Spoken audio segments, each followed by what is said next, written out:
It's YouTube time, babies. So my dog's in the room with me. She's going to be co-piloting this one, and she's playing this fun game where I'm sitting here trying to record a podcast, and she's farting, trying to kill me. Because holy crap, they're rancid.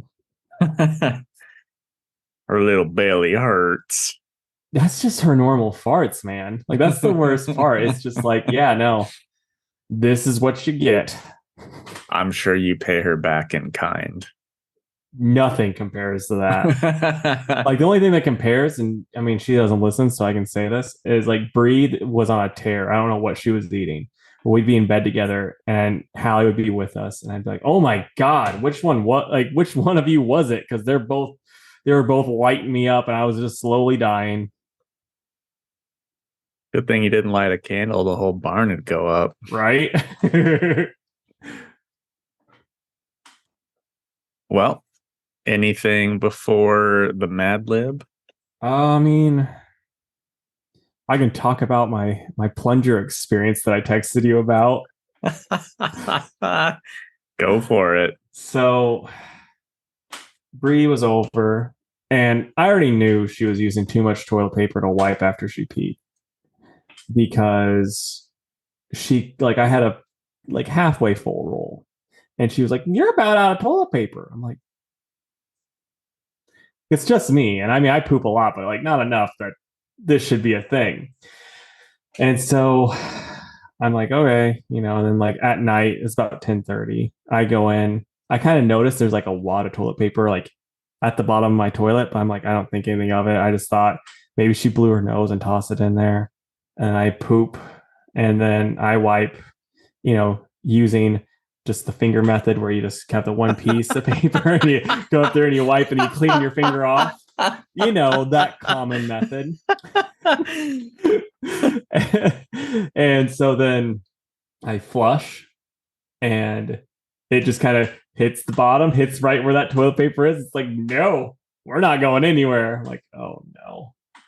And so I like wash up and and I just kind of go back over to the toilet and like the water had gone down some. So I'm like, I'm gonna try it again. Didn't work. It's like, ah, shit. Because all I see now is like my one log kind of float to the top. And so I'm like, this isn't good. So I go tell Bree, I'm like, hey, I gotta run to Walmart. You clogged the toilet. And she's like, well, you should have looked before. I'm like, don't try to make this my fault that you used too much toilet paper. So I go to Walmart. They're closing. Like the sliding doors are locked. I had to go to this man door on the side. And then I'm like running around trying to find where the plungers would be. I finally pull up my phone. They're like, aisle A26. And I run to aisle A26. They're out of fucking plungers.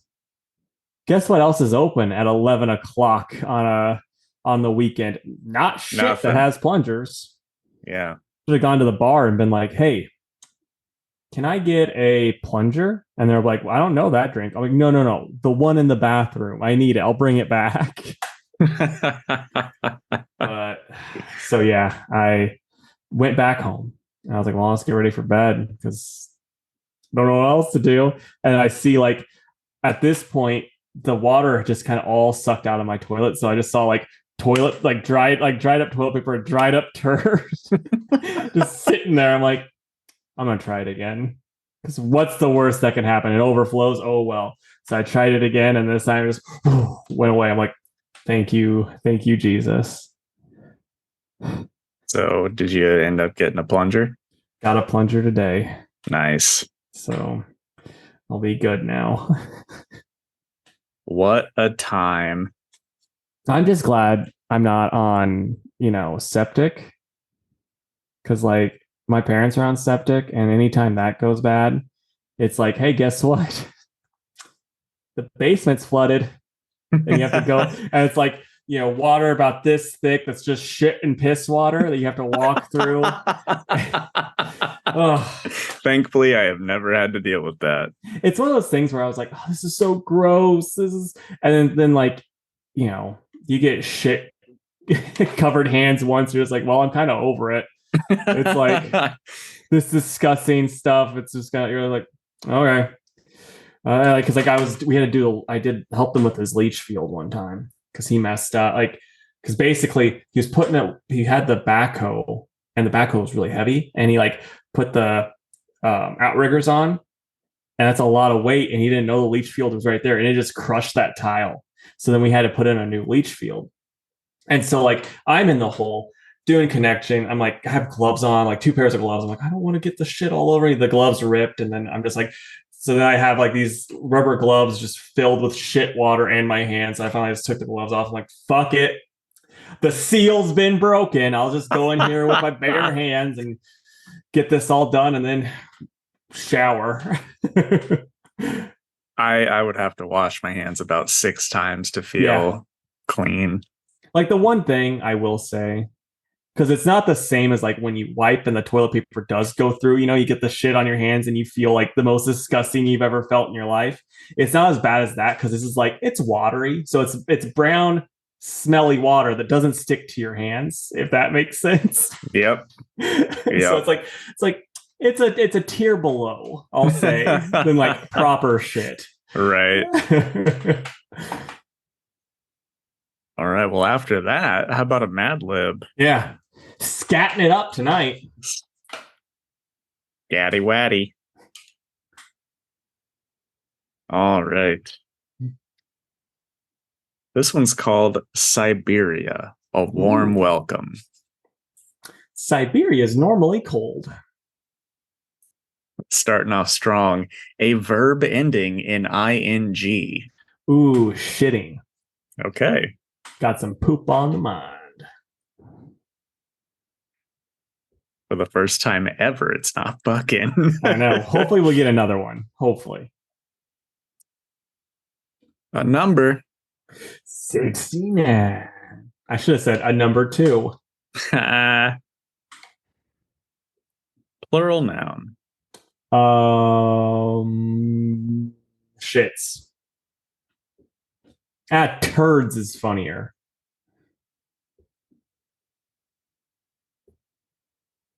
A place. Jacob's asshole.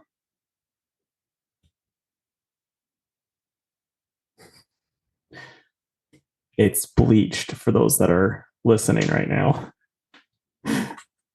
A silly word. Schmegma.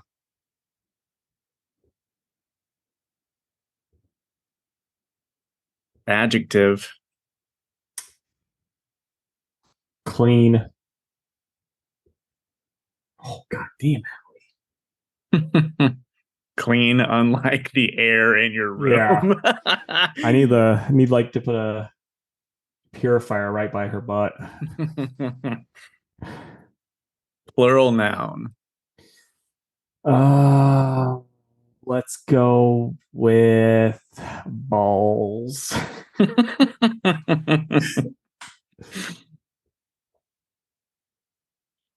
A plural article of clothing. Socks. You did socks last time. Oh, and don't do it. Let's go with a package of underwears.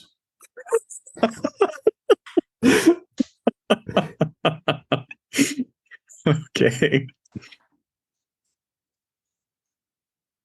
Oh, dude, I just remember something I need to tell you. There's this one cosplayer that I don't follow, but she popped up on my Explorer page. She was like really hot. And so I clicked on her thing, and then like one of her posts is her with her kid. And she's like, "Oh, I'm introducing everyone to my kid. That for those that don't know, blah blah." And like the top comment, and it made me laugh so hard. Was this guy? He goes, "I wouldn't have pulled out either." Holy shit! All right.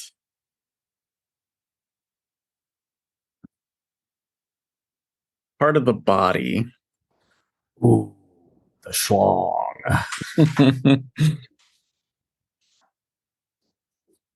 Verb.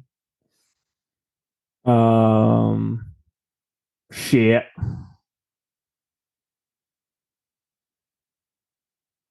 Adjective. Bloody.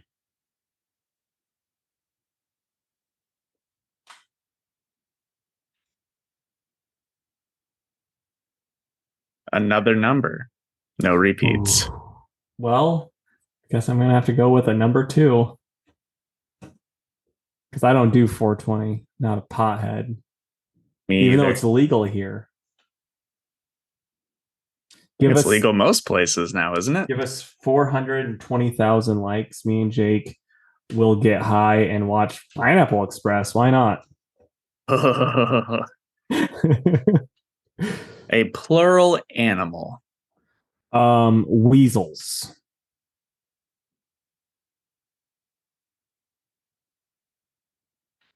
Noun. Um, that sweet, sweet Kush.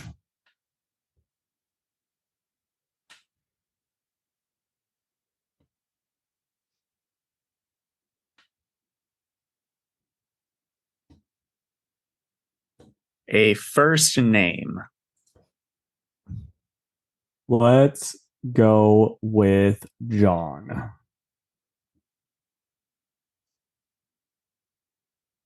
A type of liquid. Room temperature calm.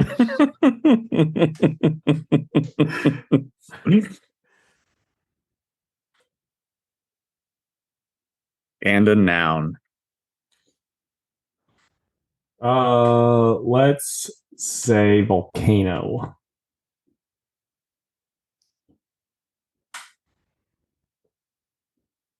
All right. Siberia. A warm welcome. I forgot this was about Siberia. Do you love shitting in temperatures below 69 degrees Fahrenheit while Hell yeah. while admiring a landscape dotted with frozen turds? Do you hate the fun and sun of a tropical paradise like Jacob's asshole? If you answered schmegma, absolutely I do, then the treacherously clean mountains of Siberia are the perfect place for you. Bundled up under layers of thick wool balls and cozy fleece package of underwears, take a hike in a blizzard while you feel your schlong turn into a solid block of ice. Enjoy zero visibility as you shit outside in the bloody, howling wind. Hitch up two weasels to a sweet, sweet Kush sled and take a ride through the frozen forest. When it's time to warm up, chill out at Hotspot John's Tavern. One of the locals might buy you.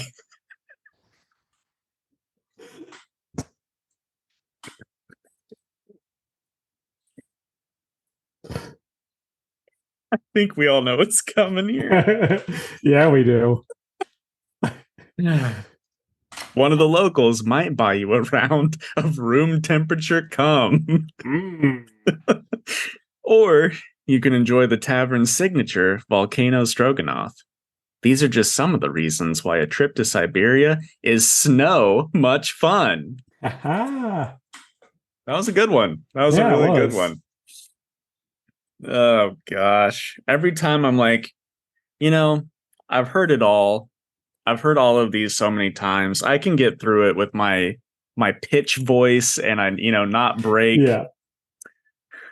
But then room temp cum gets you. Oh man, just think whose job it would be to fill that glass. Oof. And also think getting it from the tap, you're like, and it's like just Gogurt. In Siberia, anyways. Yeah. All right. Shall we do the podcast? Yep, let's do it. What's up, everybody? It's Casey with Two Worlds Podcast, and with me, as always, it's the Pee Wee Herman to my Joe Manganiello. It's Jake. How you doing, buddy? Also, R.I.P. Paul Rubens. I'm okay. A little sad about that news today, but yeah, how are you doing? Oh, not too bad.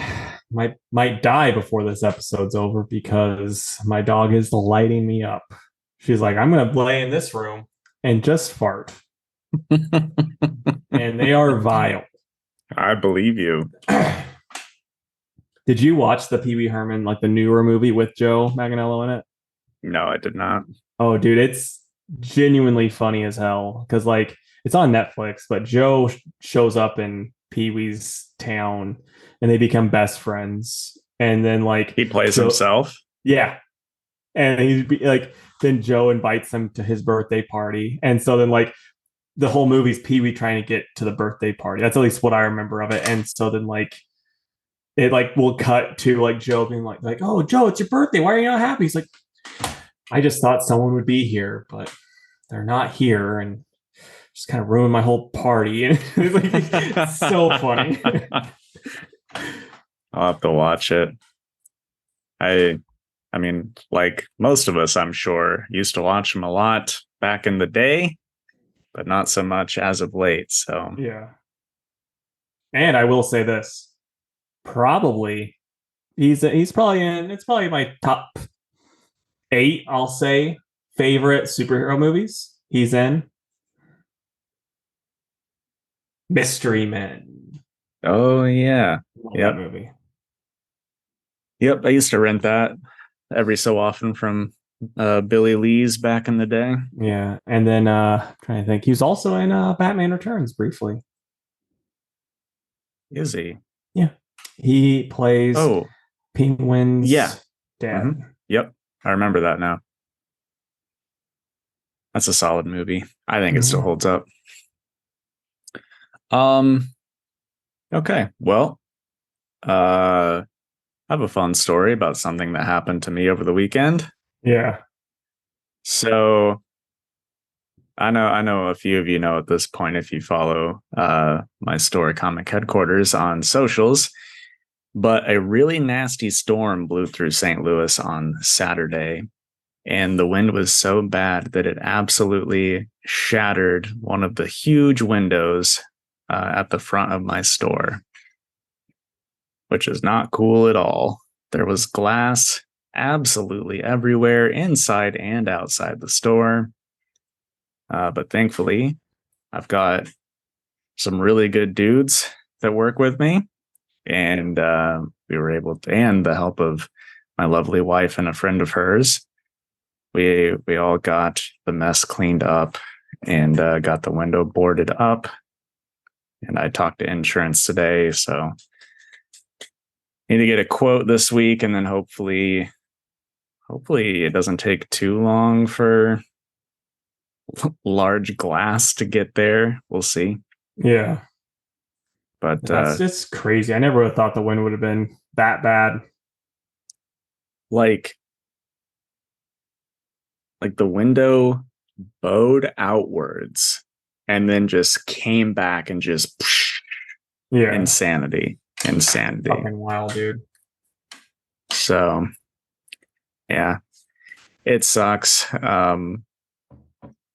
But man, a few people, including my lovely co-host here, has donated some money to help cover the cost of damages, which is extremely generous, and I'm very, very thankful for that. Because yeah, it ain't cheap, but No. but it is what it is. You know, what can you do? So just something that I didn't think would happen. And hey, if you guys want to help out, just buy the comic that you've been staring at, or that toy that's been staring you in the face. Just buy it. Who cares if you go in debt? Just do it. Sound advice from Casey, everybody.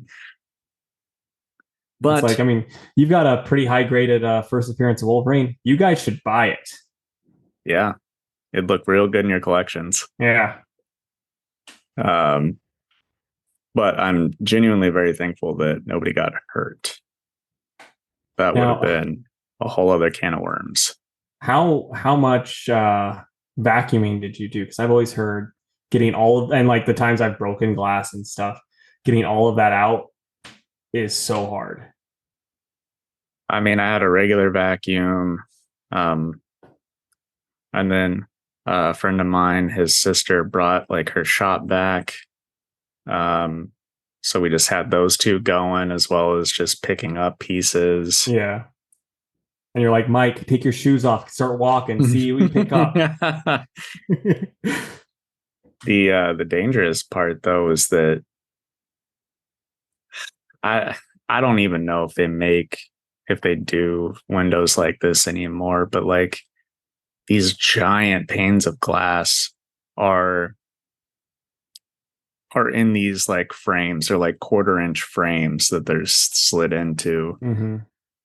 And there's like sealant around the edges. So there was still like large chunks of glass still in that frame and like up high too. So I put on gloves. I was like, well, I'm not going to ask anybody else to do this. If anyone's going to get cut, it's going to be me. Yeah. So I pulled all those out. And then there were a couple small cuts on Mike and one of my other helpers, but thankfully they were not bad cuts at all. Yeah. And everybody was very careful. But yeah, I don't know what I would have done if Mike weren't able to be there, because rigging up like how we had to board up that giant window. Mm-hmm. I would not have been able to figure it out without his help. He came up with the whole idea, and we got it very stable. And yeah, I don't know, just crazy shit. Yeah. Hope it doesn't happen again. Being a business owner. Yep. Something will always go wrong. Yeah. Don't ever for 1 second, if you own a small business or are thinking about it, think that you can get ahead, because you cannot. That's what my dad and grandpa would always say about the guys that own trucking companies. Like, like they own their own truck and stuff. It's like, yeah, you're getting ahead, you're making good money, and then you have a flat tire or your truck blows up or what, like whatever crap thing happens. It's like, well, back to square one. Dude, every time that I like make an abnormally large sale, I'm just thinking, okay, what's going to break? Like I'm never like, obviously I'm happy about it, but I'm not like thrilled about it, because I'm like, okay, that means something's about to go wrong. Yeah.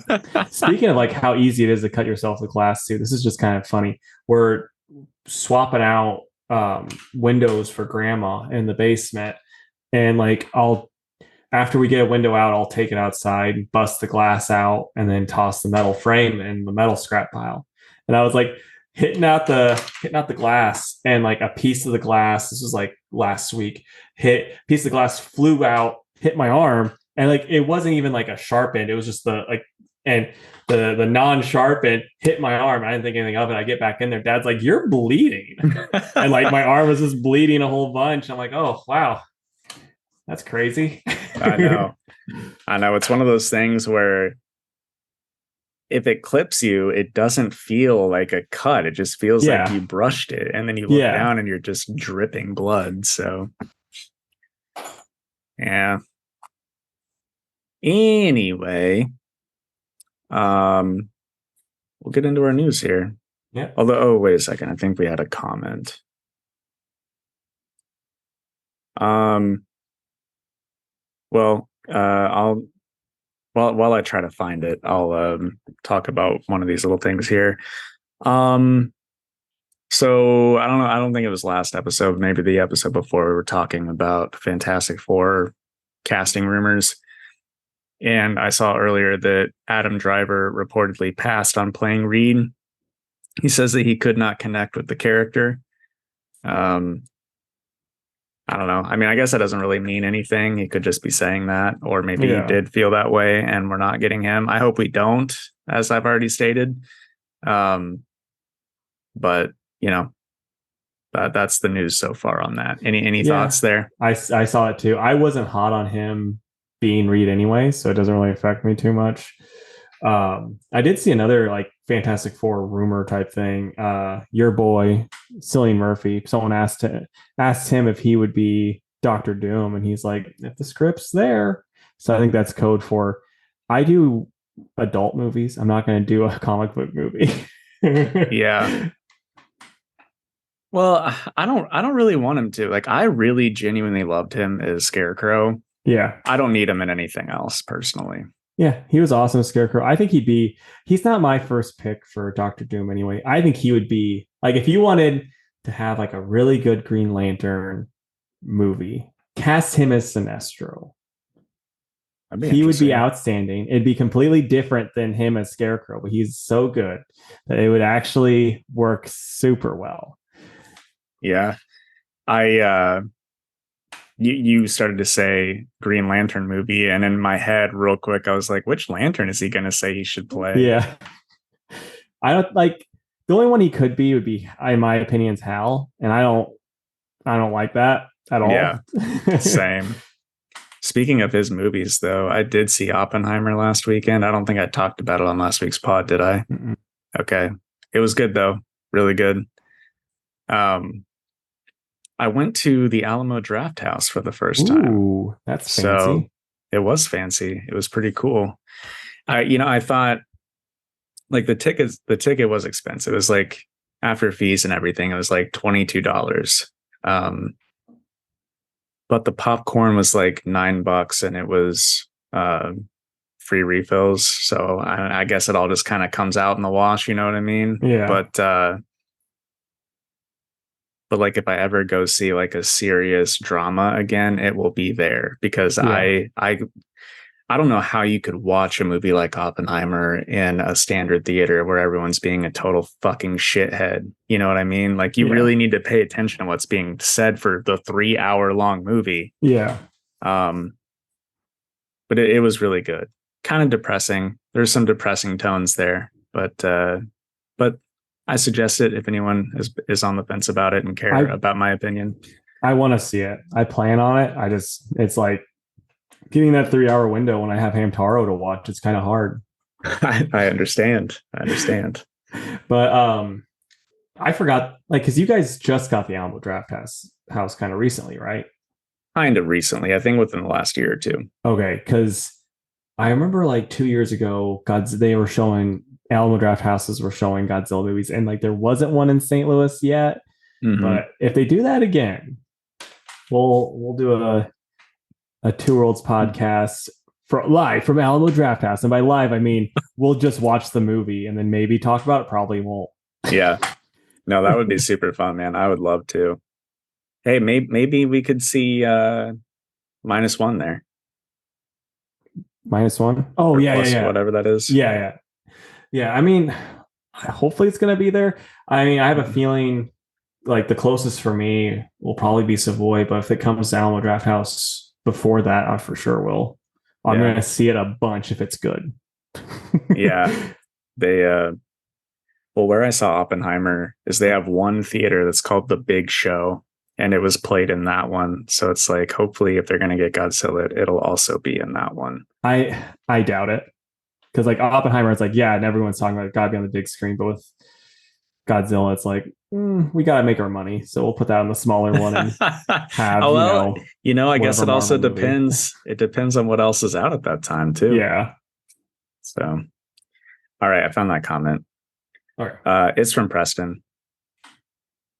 He says, "I too loved Multiverse of Madness.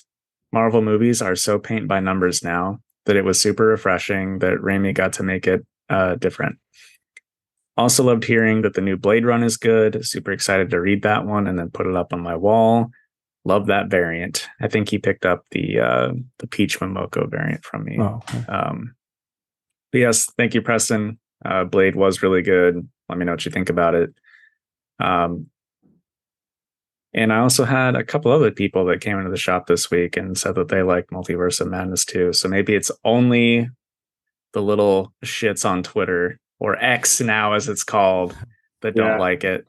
I mean, I really think it's like because my dad and brother weren't too hot on it either, and I think it's just for the most part people just get tired of Marvel movies. Like me and Dad were talking about today, it's just kind of like because even though that one did feel more Ramy like, the plot was still a Marvel movie where it's like we gotta put these silly jokes in here that kind of take you out of stuff and all this other crap throughout, And the like kids. yeah, so I I get again getting tired of this. I still think it's a little bit better than fucking whatever Marvel movie that like a bunch of the other Marvel movies because it's just I don't know. Yeah. Like everything like pre the first Avengers, like because they're trying to still find that. Like Thor, I thought was too silly, the first Thor, and then like Captain America was I think was a really like the original Captain America was like the right blend. And then like Avengers came out and they're like, no, we need to do this for every movie after. and then that's how it's just kind of been. Yeah. Well, the first Cap was a really good blend. That's a Yeah, movie that I don't think about often when it comes to Marvel movies, but it is one of the better ones for sure.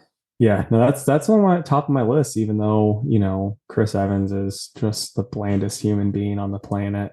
Captain Milquetoast. Yeah, it's like boy, my favorite character, my favorite actor is Chris Evans. My favorite sandwiches, just mayonnaise on white bread. Well, anyway, moving right along. Earlier today, well, I'll group some of these things together. Let's talk about some trailers. Okay. The Loki season 2 trailer dropped. I watched that on X earlier today. Did you watch that one? I didn't. Okay. It looks cool. I like season 1 a whole lot, so season 2 will probably be just as good. So that looked fun. And then since Witcher fucking sucks so hard, I would have to say that my most anticipated show this year is Castlevania Nocturne, and we got a trailer for that. It looks so dope. I cannot wait for that. Animation looks cool. I just can't wait. And then not exactly trailer related, but movie and show stuff. A Dark Souls anime is rumored to be coming to Netflix. I guess you could say this with anything, but if done right, that could be really freaking cool.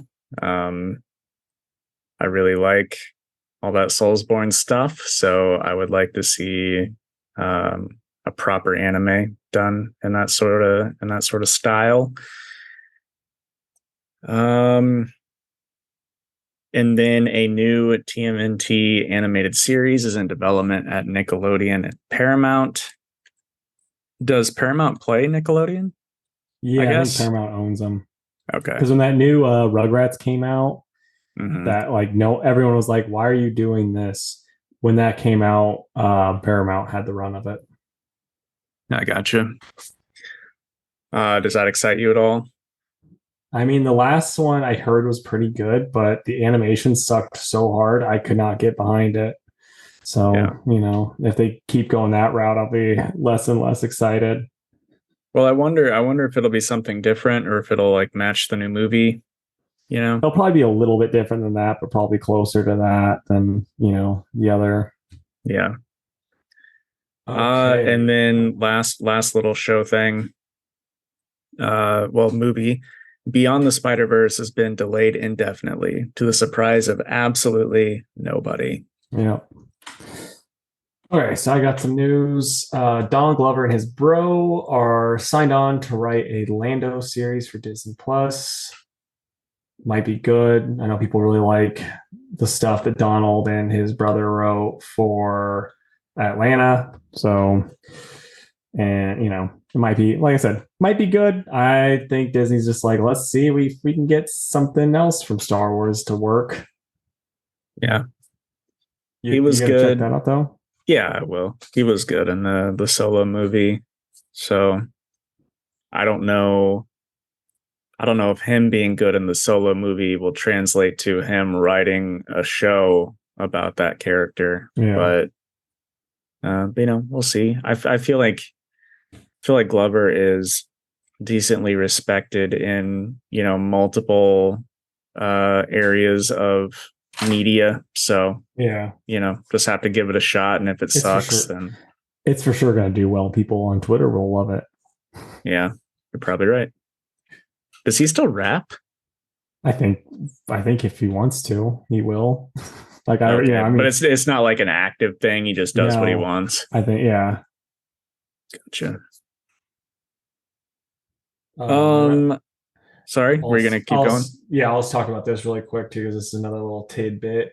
Actor Skylar Gisondo is rumored to be cast as Jimmy Olsen, but they can't be official with it yet due to the strike. The dude looks the part though. Like it's There you kind of go. If you're kind of watching, perfect you can see it. casting. Yeah. Except for like in that one picture where he's got his abs out, it's like Jimmy shouldn't be shredded. Get out of here. But other than that, he looks the part. Yeah, he really, really does. He kind of looks like oh, what's his name? Eddie Redmayne, a little bit. Who's that? I think that's him. Yeah, the dude from Fantastic Beasts. Oh, I've never seen Fantastic Beasts. Well, he's in other things too, Yeah. but anyway. Cool. So we were talking about the new Punisher a while back, and we finally got an answer on who that is. His name is Joe Garrison. He's a retired SHIELD Black Ops agent, and the writer, who I'm blanking on at the moment, says that he will be the Danny Ketch of the Punisher. And it might be good. I just don't see this doing that hot. I don't know that anyone is going to care that much. And I'm not even trying to be mean about it.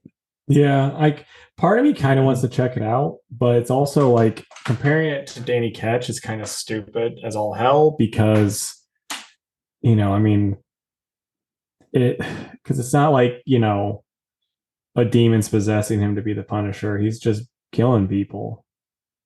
Yeah. And Frank Castle is way infinitely more interesting than retired SHIELD Black Ops agent. I mean, we don't know for sure yet. I'll just say that because, like, maybe, I mean, it could be one of those things where it's like, I've spent all this time in Shield trying to stop people and blah blah blah and blah, whatever. I think this could, I'm not doing the job that I should be doing, and he starts killing people or whatever. Yeah. It could be really interesting. And hell, retired Shield agent is 1,000 times more interesting than, yeah, I'm Frank Castle and I'm now working for the Hand, killing people, and I'm doing good, but I'm making sure they don't kill bad or good people, just the bad ones. I'm doing it for my wife. Like, that's pretty bad, Jason Aaron. Well, I guess it all depends on context, huh? Yeah. Yeah. Pre Jason Aaron Punisher was pretty darn cool. Did you read that all 12 issues of that? No. I read the first 3, I think, and I'm like, yeah, this is a disservice to Punisher. I'm curious what the logo is going to be. Yeah, I know. Probably not a skull, if I had to guess. Probably not. Okay, so my last bit of news, we got some Daredevil Born Again news. Nelson Murdoch has gone defunct, apparently, and now Matt is with Kirsten McDuffie, and everyone's throwing a fit. And then someone tweeted at Kingpin actor Vincent D'Onofrio.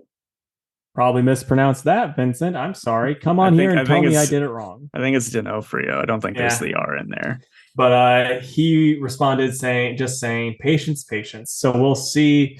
I have a feeling there'll be stuff, in like some like flashback stuff. And I also saw that it is going to be rated mature. So that's pretty exciting if they actually hold true to that. Agreed.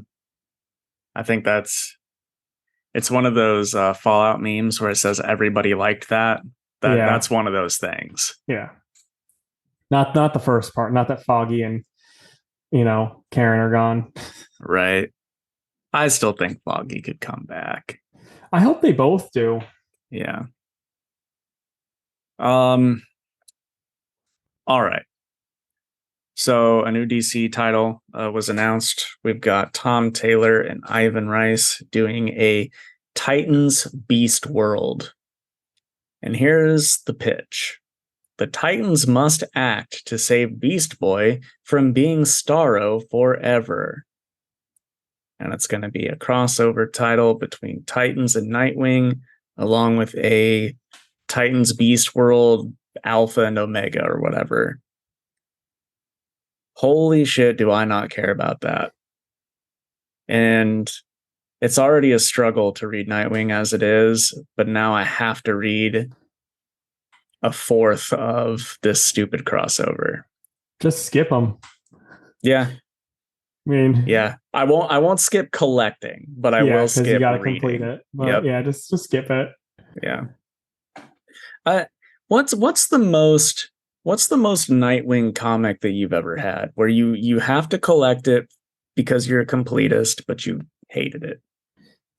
I mean, probably the Immortal Hulk, like, but that one started off so strong, and I just got so tired of it. Yeah, but then it was less like it was more like just being in an abusive relationship where I'm like, it's gonna get good again. It's going to, right? Yeah. No. Yeah. Well, it just got weirdly anti-Semitic.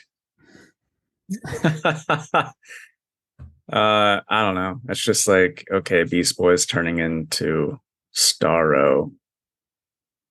But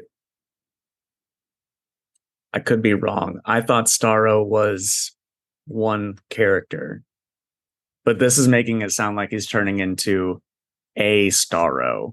Starro's like an alien race, but then they kind of have a hive mind collective. Right. But then because there's that one Robin Starro, I think he might have died. I don't remember for sure. We haven't seen him in a while. But you remember that like Starro that was on Justice League for a hot minute? Oh, Jarro? Yeah. So I mean, I think and then there was that character that was in Doom Patrol, the newest one, where he was like a bit of a Starro. Well, whatever. I think it sounds unoriginal and boring, but whatever. That's Tom Taylor's MO. All right. And the last bit of news, I guess spoilers for Venom if you don't want to know, but we're getting a new Venom, or just symbiote in general. It's Black Widow.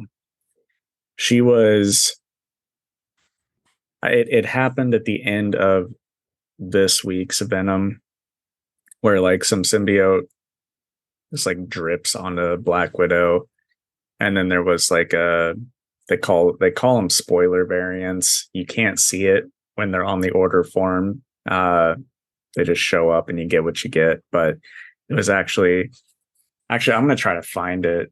It's a super dope Venom variant of like a Black Widow Venom, where it's got like her insignia mixed in with the Venom symbiote suit, and it looks really cool. Yeah. Let's see here. Yeah, here it is. Share my screen again. I think it's pretty cool. No, it is cool looking. So she's got the gauntlets, her hair, the insignia. So pretty neat stuff. There's another one that was a store exclusive. So, yeah, apparently that's going to stick for a little while. Like, she's going to be Venom. So, it is what it is. I guess at least they're trying something different, or they're just in this like they're kind of pulling a 5G a little bit, right? Where these other characters are taking over over these characters. So I don't know. I think at least at my store, Black Widow Venom will sell the best out of these other switcheroos. Yeah. It's just dumb to me because it's like Black Widow. It's one thing if you're like introducing this new character as this thing, or even if like, I'm just going to say this, like if it was like fucking Aunt May Venom, because at least that's like this separate character that's not their own superhero. Like no one's going to buy an Aunt May book, but if it's Aunt May Venom, they'd be more apt to. Speak for yourself, dude. Yeah, it's like I need that Aunt May issue 3 where she finally, gets to kill the guy that killed Uncle Ben. But yeah, so I mean it doesn't like, because like when they had Flash as Venom, that worked, and they also changed it up a bit. But with this, it's just like, just do a Black Widow book or introduce this new character, be like, this is Medi Sock, and he's the new Venom. It's like, what's his deal? I don't know. He likes to race cars. Like, that's cool. He's a firefighter that races cars and does rock and roll. The symbiote's not going to like this. And, it's not, that's something at least different versus just being like, no, it's the old, this character that can't quite have her own book because she's not quite popular enough. We'll get with this character that's not selling well enough, probably. And we'll just combine them. Green Lantern. Yeah. We're just going to combine the old Black Widow and Venom, and people will buy this first issue because it's going to be a collector's, and then we'll go on for a while with it, and then we'll just switch them back. Not a big deal. I don't know. Let us know what you think about it. Do you think Black Widow Venom's a good idea? Or would you rather have Medi Sock as your new Venom? Casey won't find out, apparently. Yeah. All right. That's the end of the news, though. So time for comic reviews. We should probably do the 1 hour Hour Man extravaganza because I have a good chunk of comics. So we've gone a little long. True. It's starting now, so let's be brief. Okay, so I have Newburn number 9, Godzilla, Monsters and Protectors, Summer Smash, I Am Iron Man number 5, Hellcat number 5, Ghostrider 16, The Invincible Iron Man number 8, Silk 3, Dawn of DC Night Terrors number 2, She-Hulk number 15, Night Terrors Action Comics number 1, The Incredible Hulk number 2, and Superman, The Last Days of Lex Luthor number 1. And I've got Superman, The Last Days of Lex Luthor number 1, She-Hulk 15, Silk 3, Night Terrors 2, Incredible Hulk 2, Night Terrors Angel Breaker, and Night Terrors Detective Comics. Ooh, no action. Not an action boy today. No, but I didn't pick it up this week. I read all of them. But I held up. Old action. Oh, sorry, Casey. I guess my window fucking shattering took away some time this week. And you just gotta dig deep. Come on. I promise you, the creative team on Detective is probably better than the action one. I mean, Philip Kennedy Johnson in the secondary story. Secondary story. Yeah. And it's like split halfway, but we'll get to that. I'll start off with Newburn number 9 by Chip Zdarsky and Jacob Phillips. I kind of forgot what happened in the last issue, but they do a good job of jumping you back to it. It's been months, right? I know. But they did. Zdarsky does such a good job of writing that just like jumps you all in without it being like forced, So really good. Really, really like the main story. Then they do a backup story, which was just so like it usually is with this book. It didn't feel very long. I liked it a lot, though. I'm going to go 8.5 out of 10. Nice. You want to do another one? Yeah, let's do it. Godzilla Monsters and Protectors, Summer Smash. So this one, it's like a sequel to the last one. Fucking Jet Jaguar shows up from outer space because, in this book, they're like, no. He doesn't get to have 2 dads. He'll have an alien dad instead. So there's this funny meme I saw online one time where it's like, a family can be anything. Because it's like Godzilla fans. Like, it can be a mom and a dad. It can be 2 dudes, this random kid they adopted, and a robot. It can be anything. They had a picture of Jet Jaguar and the scientist and the scientist's friend, and then the little kid that hung out with them. But yeah, so Jet Jaguar shows up. They were roommates. Yeah. And then the Exilians are attacking everything, and they're like, oh, we also made Mecha King Ghidorah. But then that just woke up Godzilla because he hates, King Ghidorah. And then Mothra shows up, and then they're like, well, couldn't you get King Seesaw to help? And then the 2 Shobijin were like, we don't know how to contact him.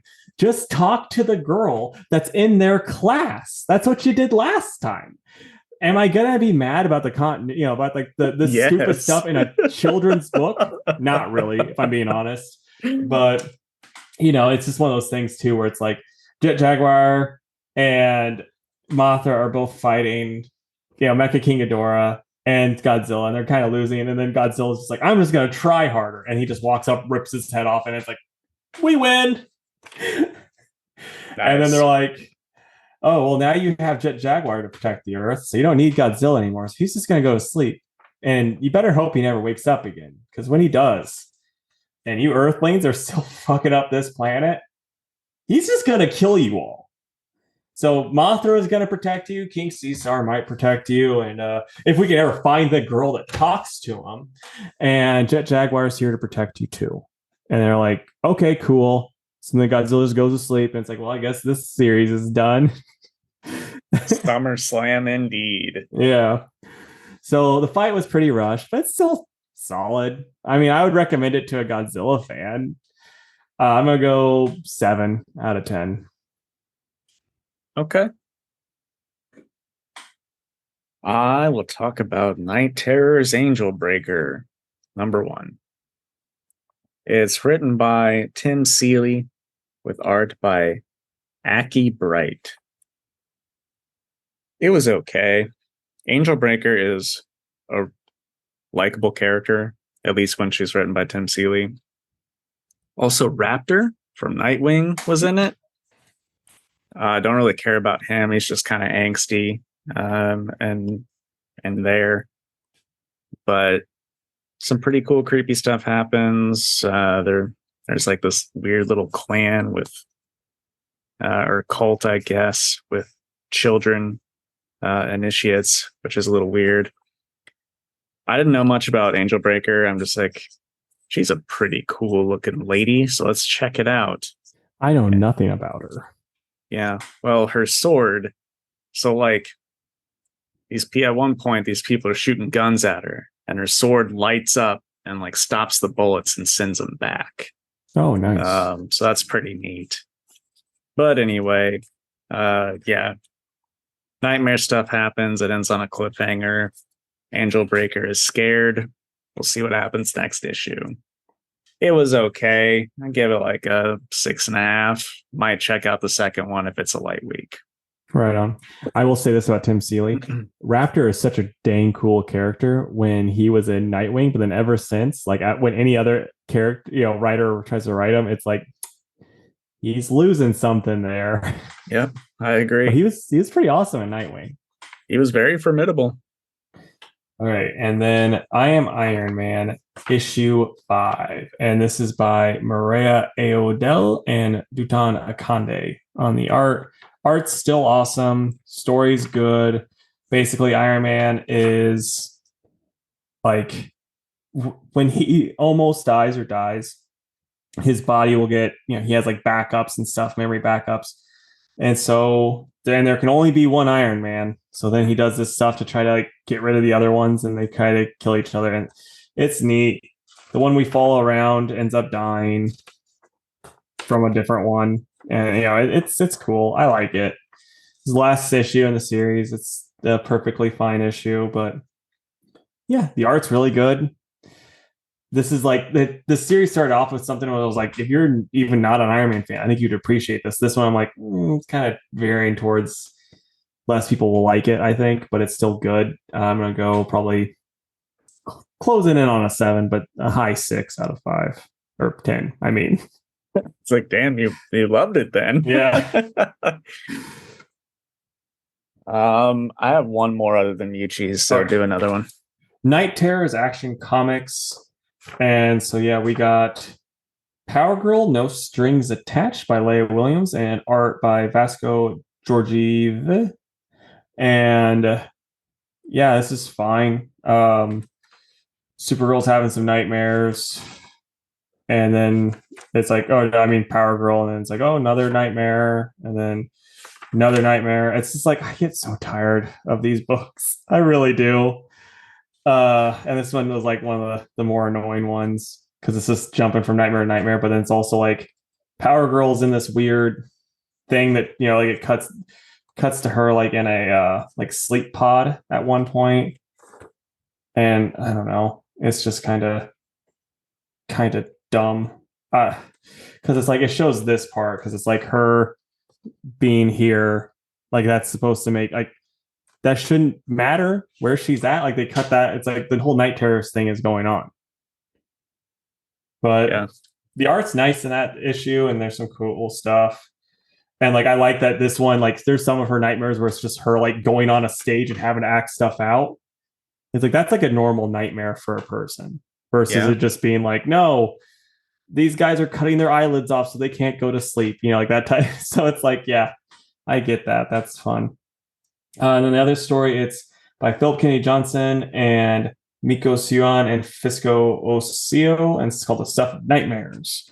And so you got Superboy and uh, Keenan Kong, and then Lady Steel, and then the two twins are all watching horror movies together, and then they have nightmares, and it's interesting. And Hank Henshaw shows up being as ooky spooky as ever. And yeah, no, I mean, just for this backup story, Jake, you should really check it out because you'd like that a whole lot. I'm gonna give this as a whole an 8.5 because the backup story is fun. The art in it in spots looks really cool and creepy, but then other spots I'm like, not my favorite. But yeah, it's cool and I enjoyed it. I'm glad that you liked it. Okay, so then I will jump on Hellcat. This is by Christopher Cantwell and Alex Linz. Art in this is still outstanding. I'm not a huge fan of the fact that they're like, Son of Satan's evil in this now. That always kind of annoys me because, like, why is he evil? But, like, because he's the son of Satan. And, yeah, so it's... They've read zero Son of Satan comics. And so I'm not too hot on that. But, it's cool. There's a lot of fun stuff with old Hellcat, old Patsy, And like I said, art's awesome. But... yeah, I'm going to go with a 6 out of 10. Series as a whole, probably a 7. The started off so strong and so good and just kind of petered out for me.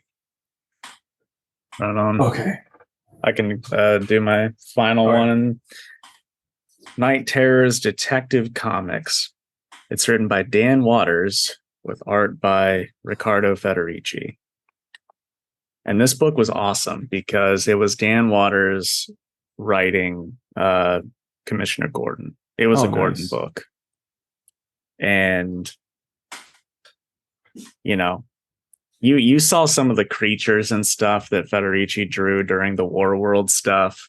Mm-hmm. Well, you can imagine what nightmare creatures he draws up. Yeah, that's pretty sweet. It's just truly, truly creepy stuff. There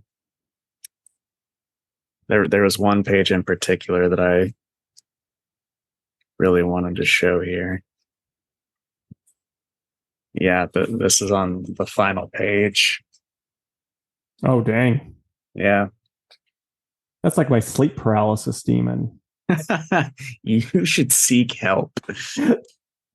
But yeah, it's cool. It's just there's good character moments between like Jim and Barbara, even though she doesn't appear in it. It's just like through text message. But Jim talking about Barbara is nice, and talking about James Jr.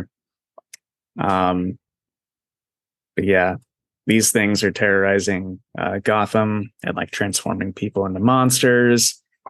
And Jim kind of gets caught up in it, just because he's like in the area when it happens, but he doesn't fully transform. So really his body just becomes brittle, not like broken bones, but like pieces of him will like crack and chip off. So like he draws a gun and shoots at one of these monsters and it like snaps his wrist. It's shoot. It's crazy. Yeah, some of the action scenes are just brutal. Like these monsters kill people and it shows it. Yeah, just really good. Like one of the best of the Night Terrors books.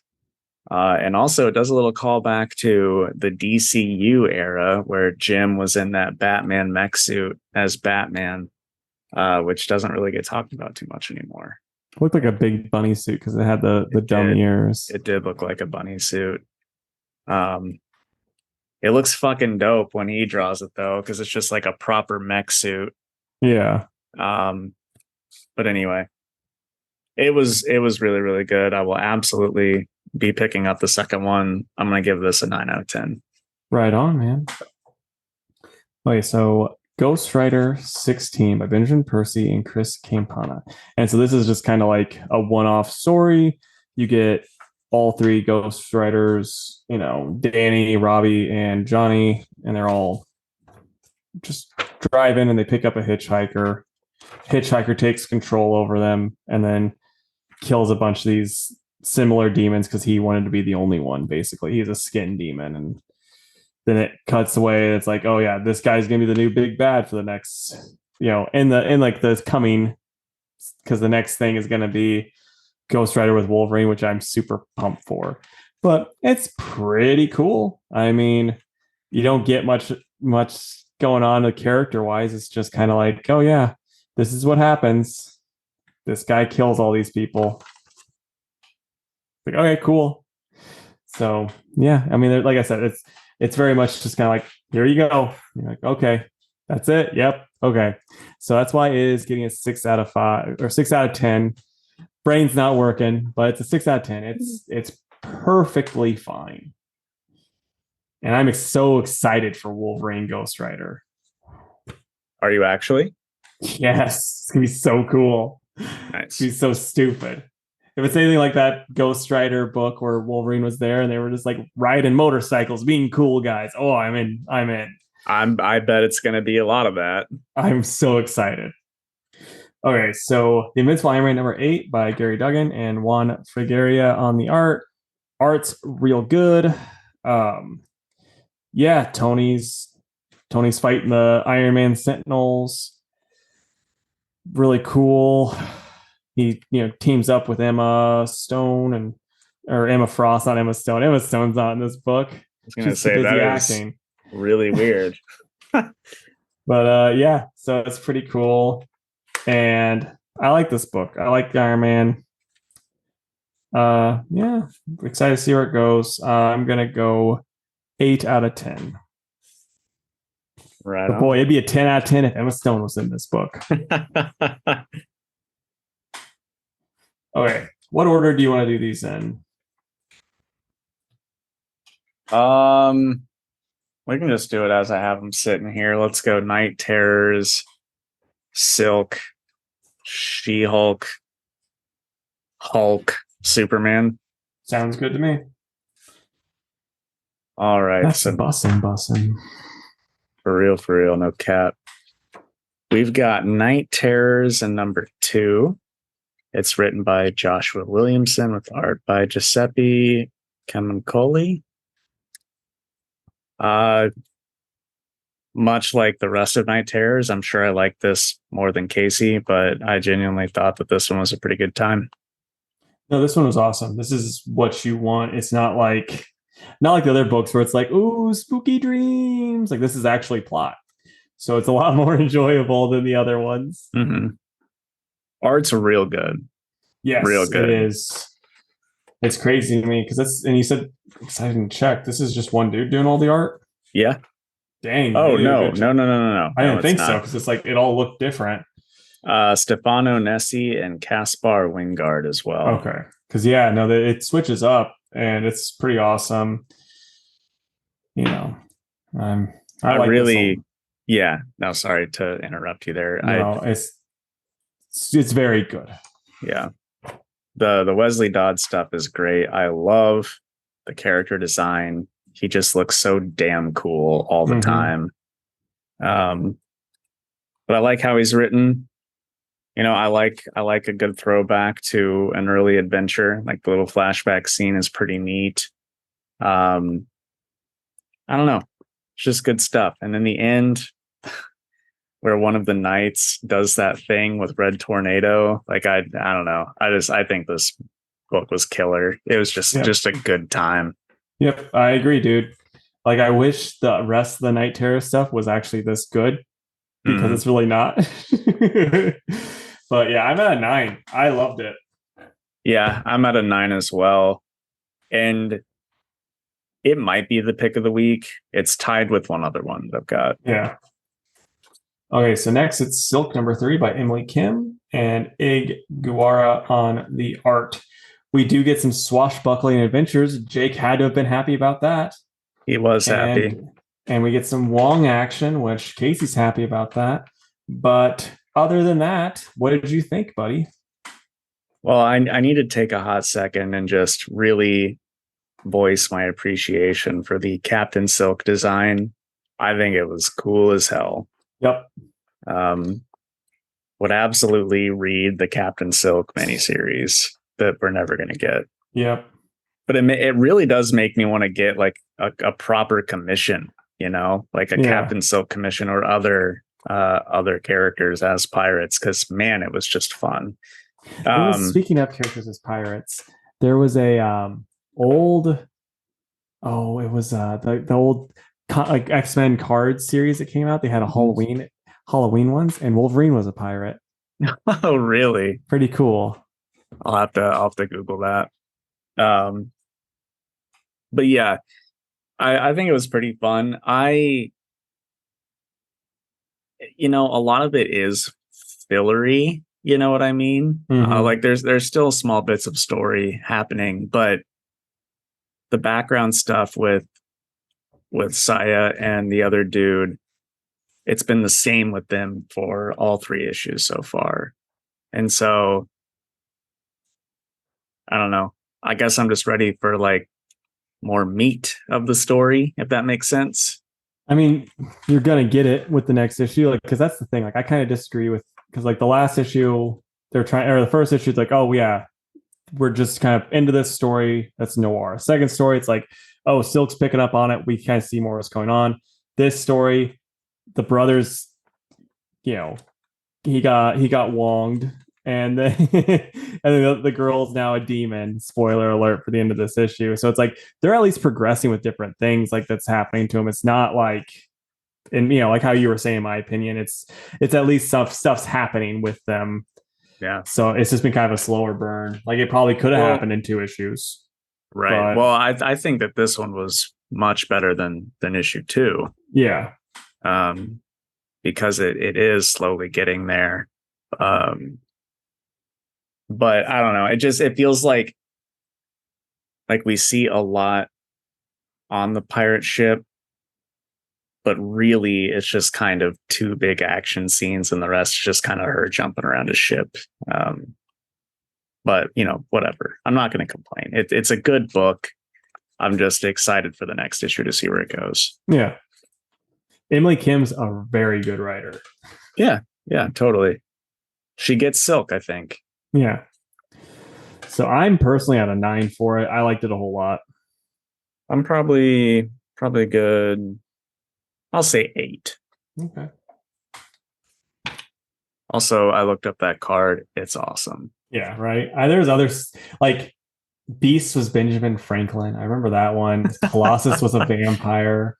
Nice. I guess it's me, isn't it? Yeah. She-Hulk 15. It's written by Rainbow Rowell, with art by Andre Ginolet. And man, I really liked all of it until the end. It's just a hard cut. The end for now until we reboot it with a new number 1. It's like, fuck you, man. Like we've been along for 15 issues. We deserve better than that. I mean, it's not even like the end. They're just taking a month off. I know, but it's still annoying. I know. But no, I loved it. I thought the ending was pretty solid. Yeah, it was just all around a good time. Rainbow is very good, and the art's really good. Yeah, it's just this whole alien invasion bomb thing. It's just wrapped up too quick. Yeah, no, for sure the invasion part, and like their whole plan is like, we'll just send a horde in and then blow them up. That was pretty silly. Exactly, and also all these other fun characters are here. I wish we'd have gotten like this splash page where they're all fighting. Give me an issue where it's like, Luke and Danny are doing this thing and Titania is over here doing this thing. But it's done in 2 pages. It's not the Luke, Danny, and Titania book, but it's She-Hulk. Oh, give me a break. The last Iron Fist book was everybody else but Danny. Yeah. Uh, just let me Well, be because annoyed. Just let me be that's annoyed. well, that's because that was the new Iron Fist book. I don't care. I don't care. I didn't like it. You were okay with the newer Iron Fist series. No, I'm saying this issue. I Oh didn't yeah, like it in this issue. I got you. I got you. So I gotta give it an average like 6.5, 7. Oh wow, yeah. See, I'm at 8.5, almost 9. I really loved. I really liked it. It was just kind of like the aliens' big plan was kind of just like, oh, that's the plan. You couldn't come up with Yeah. something better. And also, like obviously we haven't seen the last of the thief guy, but Yeah, again, it's not wrapped up.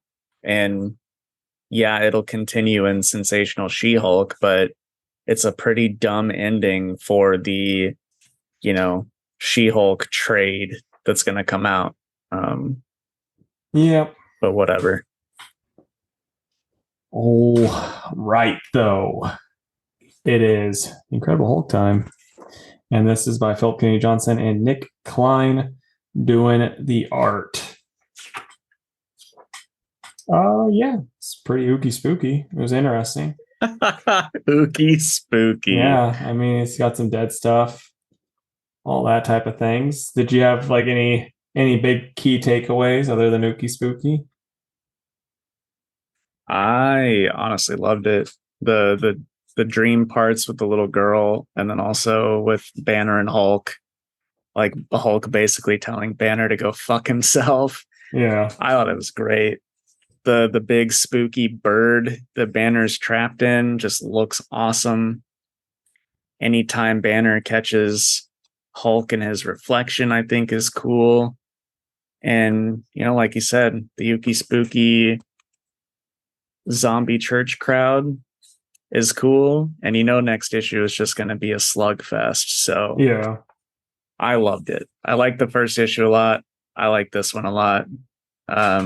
This one's tied with Night Terrors as my pick of the week. Really enjoyed it. Yeah, I mean, I'm still not super sold on it. I'm not, I think the interactions between Hulk and Banner are interesting and all the, ooky spooky stuff, cool. I don't know. It's still just kind of like, oh, I kind of wish we were going a different route than this, but I'm still here for the ride. I'm just not blown away. I wish I was. So, Well, one of us gets to be. yeah. So I'm at like a 7.5, probably. It's a 9 for me. Does that mean this last book is your pick of the week? Might be. I don't know. It's either this or Night Terrors, probably.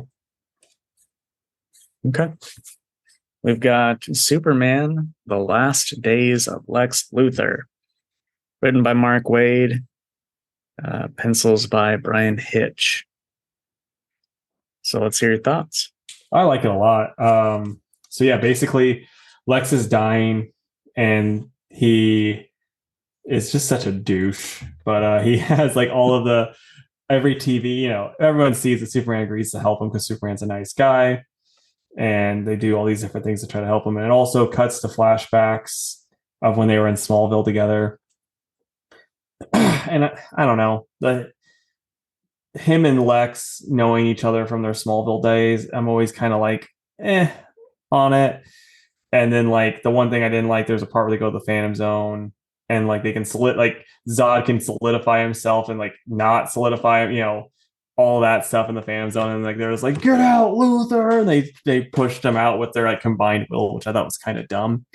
But other than that, I really, really liked it. I thought Superman's written really well, even if some of the plot points aren't my favorite. What about you? What do you think? I liked it. I think that obviously Mark Waid knows how to write Superman. He also knows how to write Lex. He is such a douche, but like he's supposed to be. Yeah. I mean, you know this. I'm not a big fan of Brian Hitch as far as art goes. So there were definitely some good pages. But man, all of his faces just really start to look the same. But yeah, it was good. I get what you mean with the flashback stuff. It just makes it a little more, I don't know, weird. Just Lex doesn't know the Clark is Superman. Yeah. So it's just like we're getting stuff where like Superman feels bad for Lex. And I'm sure Superman would help Lex anyway in this situation, but I'm sure that these flashbacks are just more motivation because he felt bad for him early in life, but he wants to help him out now. But man, the way that Lex set up Superman was by far the best part of the book. Mm-hmm. And, looking forward to what happens. Yeah, I'm at a 9 for this though. I really, really liked it. Give it an 8. The art brings it down a little bit for me. Okay, and then what are you excited for in this coming week, bud? I am excited for Moon Knight 26, the new Conan the Barbarian, and I'm gonna say the book Fire and Ice. That's like a Frazetta thing that looks very Conan-like and cool. Oh, I thought that was the new Fire and Ice. Never mind. I need to take that off my list. I thought that was the new Fire and Ice DC book. It is not. Well, boy, I need to text you about that one. Tell you what, because I don't know if it's on your list or not. You might swap it out with the What If Dark Venom, because I read that, and it's the symbiote taking over Ben Grimm. And that's neat. It was pretty cool. Well, I'll check that out then instead. So it's Doctor Strange, Fantastic Four, and TMNT for me. That's the 3 books outside of that What If that are on my list. Yeah.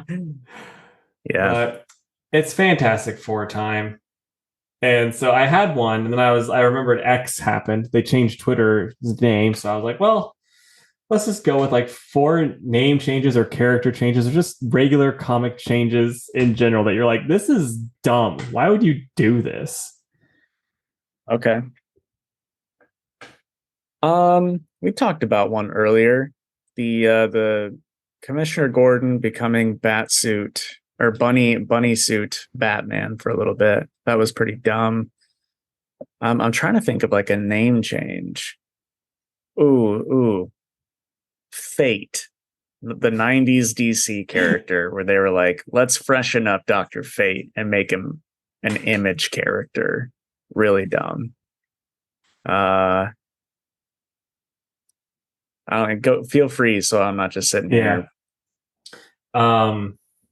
Let's just go with the go like from Fantastic Four normal to my favorite run of Fantastic Four, where it's like extra Rocky Ben Grimm, Lady Ben Grimm, Human Torch, and Crystal. That's gonna sell some books. It's like these won't be at a dang old flea market years from now for 25 cents. Yep. And then Blue Superman. Why? They're like, oh, well, don't worry. We got Red Superman over here too. Again, why? I don't know. Want to? Yeah. And then I'm just going to go recent. Black Widow Venom. I already said why that's stupid. Could be old Medi Sock, but instead we got Black Widow Venom.